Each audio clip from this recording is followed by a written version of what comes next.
بسم الله الرحمن الرحيم.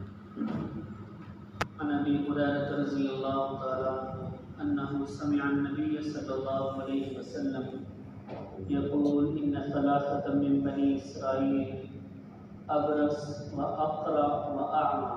حضرت ابو ہریرہ رضی اللہ تعالیٰ عنہ سے روایت ہے، وہ فرماتے ہیں کہ نبی محترم صلی اللہ علیہ وسلم سے میں نے سنا کہ آپ نے ایک موقع پر بنی اسرائیل کے 3 بندوں کا ایک واقعہ بیان فرمایا۔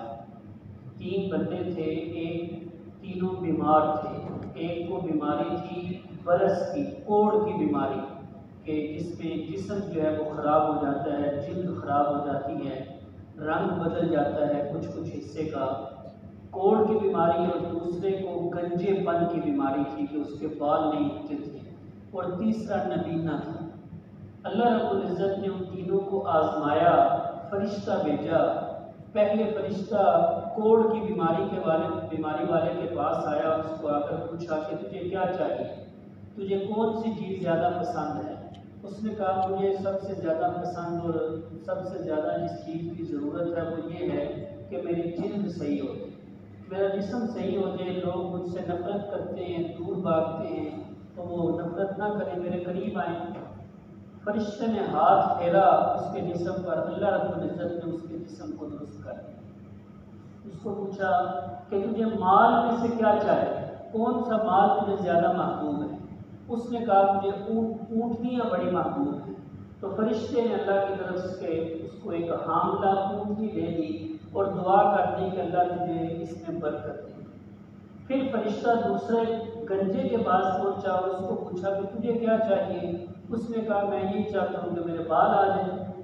فرشتے نے ہاتھ پھیرا، اس کے بال آ گئے۔ پوچھا تجھے مال میں کیا چاہیے؟ اس نے کہا مجھے گائے چاہیے، گائے زیادہ پسند ہے۔ اللہ رب العزت کی طرف سے اس کو ایک حاملہ گائے، گابن جو ہے وہ گائے دے دی گئی، اور دعا کر دی فرشتے نے کہ اللہ تجھے اس میں برکت دے۔ تیسرے کے پاس جو نبینا تھا فرشتہ، اس کے پاس پہنچا، تجھے کیا چاہیے؟ اس نے کہا مجھے آنکھیں چاہیے، مجھے اللہ نظر دے دے، بینائی دے دے، تاکہ میں دیکھ سکوں لوگوں کو، ساری چیزوں کو۔ اس نے ہاتھ پھیرا، فرشتے نے اس کی آنکھوں پر، اللہ نے اس کی بینائی واپس کر دی، اس کو نظر آنے لگ گیا۔ مال نے پوچھا کہ مال تجھے کیا چاہیے؟ اس نے کہا مجھے بکریاں پسند ہیں، اللہ کی طرف سے اس کو بچے دینے والی بکری وہ عطا کر دی۔ اب وقت گزرا، اللہ نے ان میں برکت ڈالی۔ اونٹنی والے کے پاس بہت زیادہ اونٹنیاں اور اونٹ ہو گئے، گائے والے کے پاس بہت زیادہ گائے ہو گئی، بکری والے کے پاس ریوڑ کے ریوڑ بکریوں کے ہو گئے۔ پھر فرشتہ آیا اللہ رب العزت کی طرف سے ان کو آزمانے کے لیے۔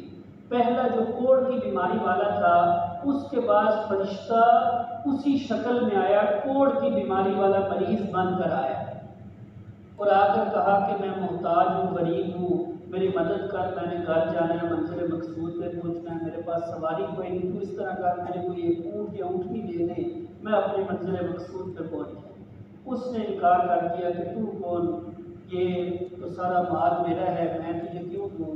اس نے انکار کیا۔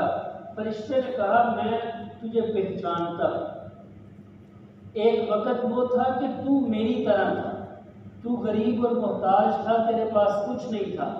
تو وہ کہنے لگا کیسی باتیں کر رہا ہے، میں تو کبھی بھی بیمار نہیں تھا، یہ مال تو سارا میرے باپ دادا کی وراثت میں مجھے ملا ہے، یہ میری محنت کا مال ہے۔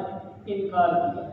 تو فرشتے نے کہا اگر تو اس معاملے میں، اس بات میں اگر تو جھوٹا ہے تو پھر اللہ تجھے ویسا ہی بنا دے جیسے تو پہلے تھا۔ یہ بد دعا دے کر فرشتہ چلا گیا، اس کی بد دعا بھی قبول ہوئی، اللہ نے اس کو ویسی حالت کر دی۔ اب پیچھے سے بڑا پکارتا رہا، لوگوں کو کہتا رہا کہ اس غریب کو تلاش کر کے لاؤ، اس فقیر کو تلاش کر کے لاؤ، بشک ساری اونٹنیاں لے جائے لیکن مجھے صحت مل جائے، لیکن اب کہاں۔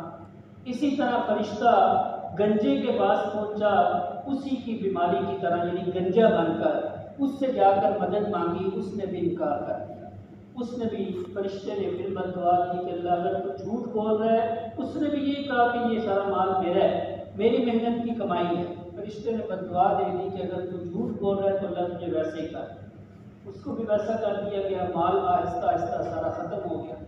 تیسرے کے بعد جب فرشتہ آیا نبینا بن کر، تو اس نبینے کو فرشتے نے کہا کہ بھی میں راستہ منزل مقصود پہ جانا ہے، مجھے سواری کی ضرورت ہے، مجھے تو نظر بھی نہیں آتا، تو مجھے کوئی مدد کی ضرورت ہے کہ میں سواری بھیج کر کوئی مدد کروں، میری کر دے، کسی نہ کسی ذریعے سے مجھے پہنچا دے۔ اس نے کہا یہ سارا تو اللہ کے نام پر مانگ رہا ہے، ایک بکری اللہ کے نام پر اگر تو سارا ریوڑ بھی مجھ سے مانگ لے تو میں سارا دینے کے لیے تیار ہوں، کیونکہ یہ سب کچھ مجھے اللہ نے دیا ہے۔ میں پہلے بالکل غریب محتاج تھا، میں تو خود نبینا تھا، اس لیے آج تو نبینا ہے تو مجھے تجھ پر ترس آ رہا ہے، اللہ تیری یہ بیماری بھی دور کرے، تجھے جتنی بکریاں ضرورت ہے ساری دے۔ اس فرشتے نے کہا کہ میں کوئی بیمار نہیں ہوں، میں کوئی نبینا نہیں ہوں، میں تو اللہ کی طرف سے میں وہی فرشتہ ہوں جو تیری مدد کے لیے آیا تھا جب تو نبینا تھا تو اللہ نے تیری بینائی واپس کر دی تھی۔ یہ صرف اور صرف اللہ رب العزت کی طرف سے تم تینوں کا امتحان تھا، پہلے دو اس امتحان میں ناکام ہو گئے اور تیسرا تو جو ہے وہ اس امتحان میں کامیاب ہو۔ نبی پاک صلی اللہ علیہ وسلم نے یہ صحابہ کرام کو یہ واقعہ سنایا، اور سنانے کا مقصد یہ ہے کہ آج ہم بھی اگر اپنی حالت میں غور و فکر کریں اور پچھلی حالت کو دیکھیں، اپنے پچھلے زمانے کو دیکھیں کہ ہم کیا تھے، ہمارے پاس کیا تھا اور آج کیا نہیں ہے، کون سی نعمت ہے جو آج اللہ نے ہمیں عطا نہیں کی، لیکن ہم کس طرف جا رہے ہیں کہ کیا ہم اللہ کا شکر ادا کر رہے ہیں کہ نہیں کر رہے، یا جس وقت ہم غریب تھے، ہم محتاج تھے، تو آج اگر کوئی غریب ہم سے مانگنے آئے، کوئی سوالی سوال کرنے آئے، یا کوئی غریب رشتہ دار، کوئی غریب ہمسایہ ہمارے سامنے غربت کاٹ رہا ہو اور ہم اسی طرح اپنی امیری کے اندر، اپنی دولت کے اندر چل رہے ہیں، ہماری اس طرف توجہ ہی کوئی نہ ہو، تو پھر یہی حالت ہے کہ اللہ کی طرف سے ہم پر بھی، کیونکہ وقت بدلتے دیر نہیں لگتی، ان المال غاد برائہ، مال آنے جانے والی چیز ہے، اللہ نہ کرے کہ اس طرح ہم پر وہ دوبارہ زمانہ آئے، لیکن ہمیں بھی یہ چاہیے کہ ہم بھی جب کسی غریب محتاج، کسی بھی کوئی بیمار ہے، کسی بھی پریشانی میں کوئی مبتلا ہے، ہم اگر اس کا مداوع کر سکتے ہیں تو ہم ضرور کریں۔ اللہ سمجھنے کی اور عمل کی توفیق عطا فرمائے۔